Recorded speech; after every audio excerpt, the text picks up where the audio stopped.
So, good evening everybody, or good morning, depending on where you are, or good afternoon. This is chapter 24 from my book, Out of the Bottomless Pit, the Montauk Project. This is a continuation from the Philadelphia experiment. They used this technology in the late 70s and 80s. They used it to learn how to control people's minds, and for use in time experiments. To some degree they succeeded, with playing around both with matter and time. They finally abandoned the project because, allegedly, scary things started coming through into this time continuum, or through a portal. The following is an excerpt from the Montauk Project by Preston Nichols. At the easternmost end of Long Island sits Montauk Point, known to most New Yorkers for its scenic beauty and landmark lighthouse. To the immediate west of the lighthouse, there is a mysterious and derelict Air Force base on the grounds of old Fort Hero. Although it was officially decommissioned and abandoned by the U.S. Air Force in 1969, it was subsequently reopened and continued to operate without the sanction of the U.S. government. The entire financing of the base is also a mystery. No funding can be traced to the military or government. Officials of the U.S. government have probed for answers without success. The secrecy of the operation has prompted legends to thrive across Long Island.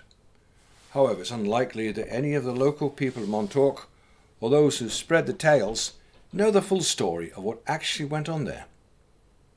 A circle of insiders believe the Montauk Project was a development and culmination of the phenomena encountered aboard the USS Eldridge in 1943, popularly known as the Philadelphia experiment. The ship actually disappeared while the Navy conducted radar invisibility experiments. According to these accounts, over 3 decades of secret research and applied technology ensued. Experiments were conducted that included electronic mine surveillance and the control of distinct populations. The climate of this work was reached at Montauk Point in 1983. It was at that point that the Montauk Project effectively ripped open a hole in the space-time to 1943. Yes, you can see that in the movie, The Philadelphia Experiment. Though, of course, most people, when they saw it, they just think it's a bunch of fantasy. But is it? Any serious investigation will show that a Montauk Project did, in fact, exist. One can also find people who have been experimented on in some fashion or another. The purpose is to get a story told that is of essential interest to scientific researchers, metaphysicians, and the citizens of planet Earth. Why does he say that? Planet Earth. Does he suspect there's some other creatures around, like aliens or something? Or inner world creatures? The Philadelphia experiment. The origin of the Montauk Project dates back to 1943, when radar invisibility was being researched aboard the USS Eldridge.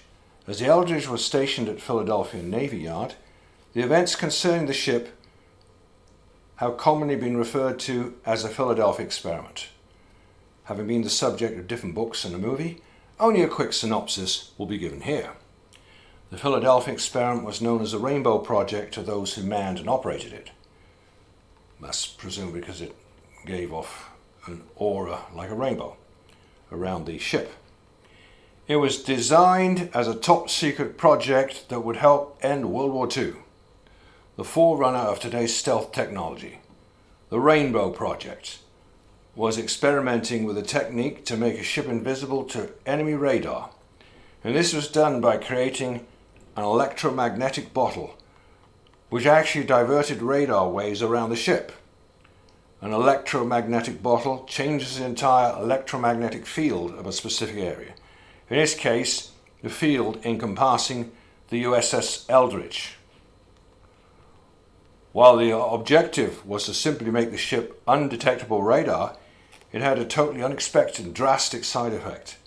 It made the ship invisible to the naked eye and removed it from the space-time continuum. Bit like the movie Back to the Future. The ship suddenly reappeared in Norfolk, except I think this is real, Virginia, hundreds of miles away. The project was a success from a material standpoint, but it was a drastic catastrophe to the people involved. While the USS Eldridge moved from the Philadelphia Navy Yard to Norfolk and back again, the crew found themselves in complete disorientation. They had left the physical universe and had no familiar surroundings to relate to. Upon their return to the Philadelphia Navy Yard, some were planted in the bulkheads of the ship itself. God, that's awful. Half materialized into the ship itself. God.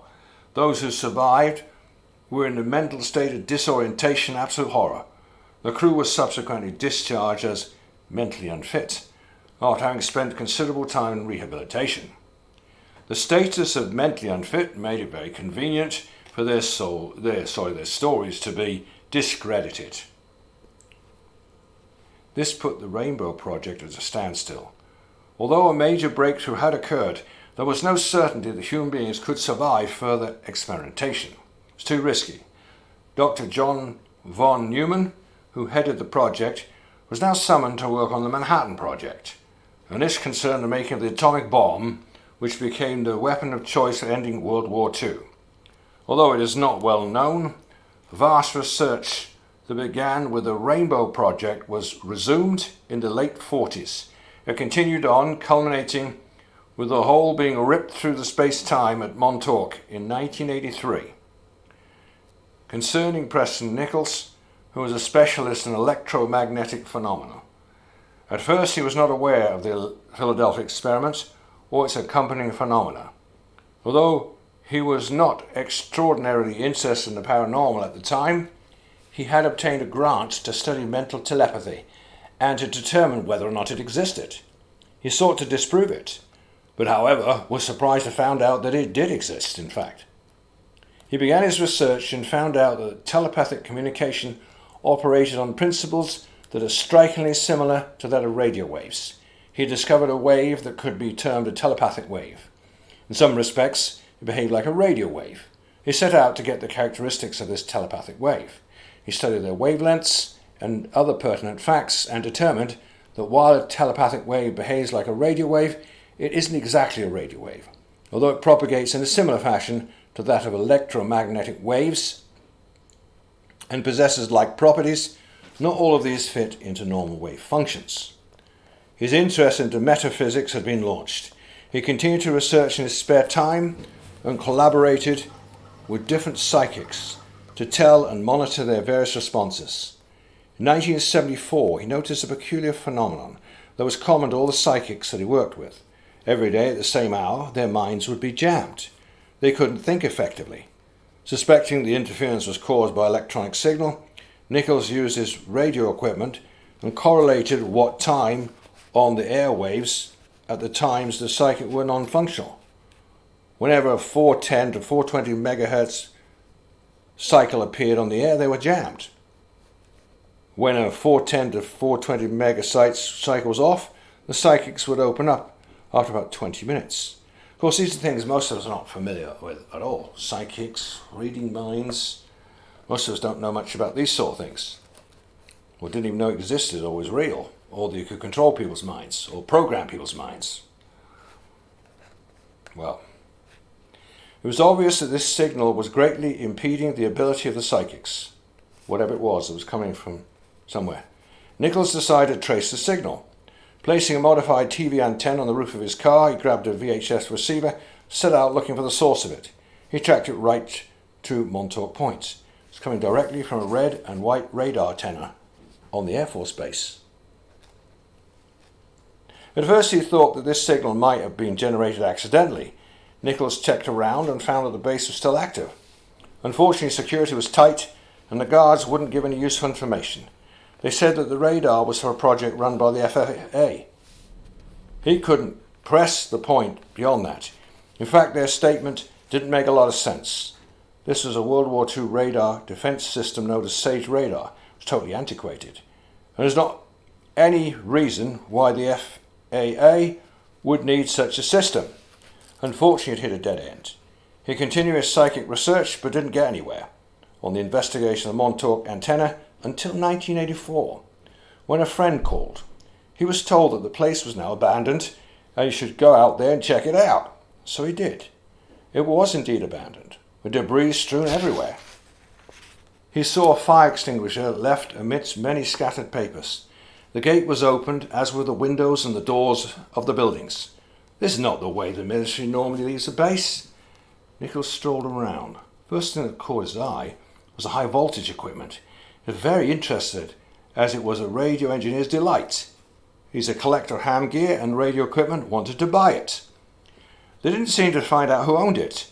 Neither the military nor the GSA, General Services Administration, claimed to know anything about it. Fortunately, the Surplus Disposal Agency said they continued to track the matter further. After another week or two went by, he called her back. She said she'd turn him over to a John Smith, fictitious name, located at a military overseas terminal in Bayonne, New Jersey. Talk to him. He'll set something up, she said. We like to keep our customers satisfied. From the actual story. I met John Smith. He didn't want to discuss anything on the phone. He said that no one officially admitted to owning that equipment. As far as they were concerned, the equipment was abandoned and I could go in and take whatever I wanted. He gave me a piece of paper which appeared to be official and said to show to anyone who might question my presence in the area. It was not an official document, nor was it registered with anybody, but he assured me that it would keep the police off my back. He also referred me to the caretaker of the Montauk Air Force Base, who would show me around. A visit to Montauk. I was out at the base within a week. There I met the caretaker, Mr. Anderson. He was very helpful. He told me to be careful and he showed me where things were so that I wouldn't fall through the floor and that type of thing. He said I was welcome to take anything I could this trip, but if you ever saw me out there again, you'd have to kick me out. His job, after all, was to keep people off the base. He realized the position I had was semi-official at best. He was also kind enough to tell me that he went out for a drink every evening about 7 p.m. I had taken the trip to Montauk with a fellow named Brian. Brian was a psychic who had helped me with my research. As we foraged around the base, we went in two different directions. I went into a building and saw a man who appeared to be homeless. He told me he had been living in the building ever since the base was abandoned. He also said that there had been a big experiment a year earlier. Everything had gone crazy. Apparently, he'd never gotten over it himself. In fact, the man recognized me, but I had no idea who he was or what he was talking about. I did listen to his story. He said that he'd been a technician at the base and he'd been AWOL. He had deserted the project just before the base had been abandoned. He spoke about a big beast appearing and frightening everyone away. Sounds like a portal opened. That's what I heard from the Russian military and American military about portals appearing in very dark spiritual areas, like where a lot of people are getting killed in a war zone. But sometimes portals open up and a monster like a giant comes through and devours everything in sight. Sounds horrible. I know it sounds as fantastic as it is, but we hear reports like that from before the flood as well. Same thing in certain circumstances. Anyway, that's what it sounds like to me. Same thing. Portals. Man's playing around with fire, playing around with forces, and the time continues. Shouldn't be doing it. He's opening portals that shouldn't be there. I'm saying that today. He had deserted the project just before the base had been abandoned. He spoke about a big beast appearing and frightening everyone away. He told me a lot about the technical details of the machinery and how things worked. He also said something was very strange. He told me he remembered me well. In fact, I'd been his boss on the project. Of course, I thought it was pure nonsense. I didn't know then and there was any truth in his story. This is just the beginning of my discovery that the Montauk project was real. In other words, a project involving time, but also involving mind control. Brainwashing people so they forget the past and who they were. This is just the beginning of my discovery. The Montauk project was real. I left the man, found Brian. He was complaining that things weren't right. he was feeling some very funny vibrations. I decided to ask him for a psychic reading right there. His reading was strangely similar to what the homeless man just told me. He spoke of irregular weather patterns, mind control, and a vicious beast. He mentioned animals being affected, crashing through windows. Mind control was the main focus of Brian's reading. The reading was interesting, but we were there to cart out equipment, not tell stories. Much of it was heavy, and we weren't allowed to bring a vehicle right onto the base. We had to backpack it. I was there, thus able to acquire much of the equipment left behind from the Montauk project. A few weeks later, I was surprised by a visitor who barged into my lab. He came straight to the lab, which was in the back of the house. He didn't ring the doorbell or anything. He claimed to know me and said that I had been his boss. He went on to explain many of the technical details of the Montauk project. His story corroborated what psychics and the homeless man had told me. I didn't recognize him, but listened to all he had to say. I was sure that something had gone on at the Montauk base, but I didn't know what. My personal involvement was evident, but I still didn't consider it very seriously. I was, however, puzzled by different people recognizing me. I had to make it my business to investigate Montauk. So I went out and camped on the beach for a week or so. I went to bars and asked the locals for stories about the base. I talked to people on the beach, on the street, wherever I could find them. I asked all about the strange activities that were purported to have occurred. 6 different people said that it snowed in the middle of August, and there were listings of hurricane-force winds that came out of nowhere. Thunderstorms, lightning and hail also reported under unusual circumstances. They would appear when previously there had been no meteorological evidence to expect such things. There were other unusual stories besides the weather. These included stories of animals coming into the town en masse and sometimes crashing through the windows. By this time, I had taken several psychics out to the base. The stories confirmed what psychics had been able to determine through their own sensitivity. I finally got the idea to speak to the chief of police, who also informed me of strange happenings. For example, crimes would be committed in a 2-hour period, then all of a sudden nothing. Keep in mind that Montauk is a very small town. After the quiet, another 2-hour period of crimes would occur. Teens were also reported to suddenly group en masse for 2 hours, then mysteriously separate, go their own ways. Chief couldn't account for it. But his statements lined up perfectly what the psychics had indicated about mind control experiments. I had collected some very bizarre information, but I didn't have many answers. I was, however, becoming very suspicious. I'd often travelled to ham fests where ham radio equipment is bought and sold, and there were more people would recognize me. I had no idea who they were, but I would talk to them and ask them about Montauk. As I did, more information came, but everything was still a very big mystery. Duncan arrives. In November of '84, another man appeared at my lab door. His name was Duncan Cameron. He had a piece of audio equipment, wanted to know if it could help him with it. He quickly became absorbed in a group of psychics I had working with me at the time. This endeavor was a continuation of my original line of research. Duncan showed me a keen aptitude for such work and was extremely enthusiastic. I thought he was too good to be true and became suspicious of him. My assistant Brian felt the same. He didn't like Duncan's sudden involvement and decided to go his own way. At one point, I surprised Duncan by telling him that I'd be taking him someplace to see if he recognized it. I drove him to the Montauk Air Force Base. He not only recognized it, he told me what the purpose was for each of the various buildings.